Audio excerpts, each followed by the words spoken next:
ఆయన నాకే కాదు, నా ముందున్న డైరెక్టర్లందరికీ ఒక ఇన్స్పిరేషన్.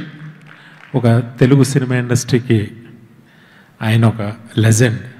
ఆయనతో కలిసి స్టేజ్ పంచుకోవటం ఒక చాగళ్ళు కుర్రోడుగా నా మనసులో ఏదో తెలియని ఒక ఆనందం ఉంది. Thank you sir. మా అందరికీ సినిమాని నేర్పించారు మీరు సినిమాల ద్వారా. Thank you sir. ఇంకా రాజన్న, లార్వెన్ అంటే చాలామందికి తెలియదు, లార్డ్ వెంకటేశ్వర అని.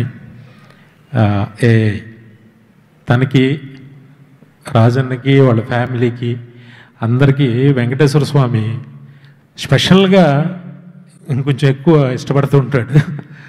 అలాగే ఆయన పేరు మీద పెట్టిన అన్ని బిజినెస్లు సక్సెస్ అయినాయి.